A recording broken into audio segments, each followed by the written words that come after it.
Dear friends, we are going to build a similar chart where I can see weekly exception breakdown.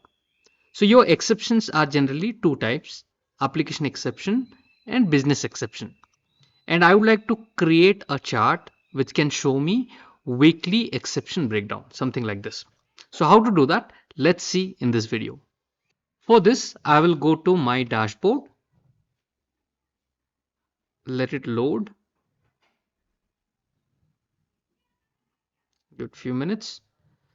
All right, so far we have learned all these dashboards, how to create, right? Right now I'm going to click on edit and let me click on add, click on visualization. Now here I am interested on the entire org. So I'd be selecting org. If you're interested only for your specific tenant, you can go with this queue and define your scope. So my scope is now org. I'm going to select queue org. And here, let me give some nice title. I'll say weekly exceptions. All right.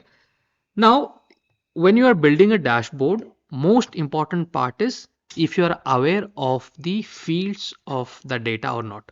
Different columns, different fields. So let's start with the very first field. So what you need is the exception type. So simply type exception type, and here you find processing exception type. Click on it and simply run it. Give it a few seconds. So it gives you the exception types like application exception, business exceptions, and there is a none. That's all right. What I'm going to do is click on this settings option and I'm going to turn this to a pivot. So when I do pivot, what happens? If I run it, you would see those values, application exception, business exception, will appear on the top. All right, I got them. Now the next thing which I need is, of course, the queue item count. Queue item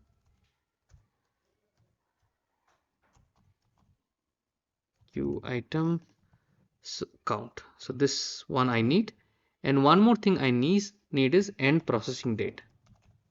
So in the end processing date, you have date, month, quarter, time, week. So I'm going to go with week because I would like to say weekly exceptions. Okay. So I got all my required fields. All I have to do simply run this.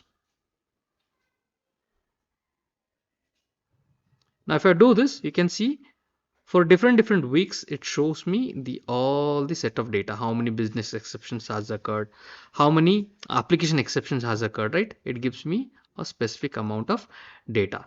The one which says none means these might be successful ones.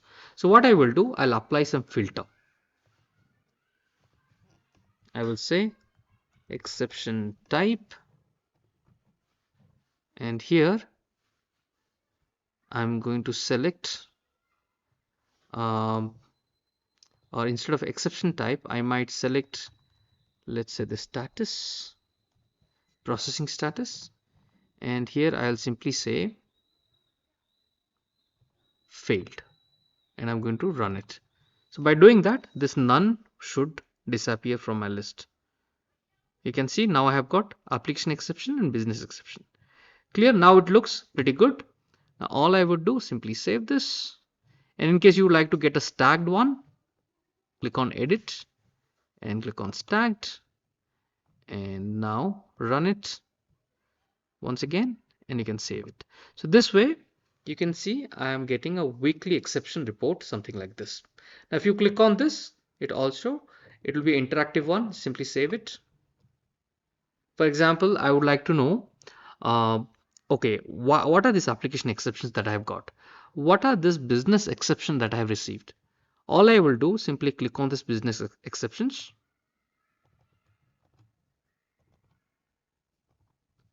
Click on it, show all 6. So it gives you that data, invalid email address, invalid email address. Okay, this is the different business exceptions I've got.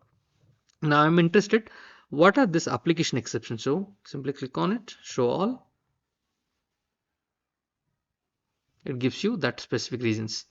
exception message, the input box disappeared after typing, which caused the verification to fail. Okay, so different messages are there. Exception message, could not find the user interface UI element for this action possible. So different messages are available here for you to read and go through them. The input box disappeared. Okay, like that you can easily verify where exactly your application is failing. So this also would be a pretty helpful dashboard for you. So thank you for watching. Similarly, we are going to learn lot many things in this series.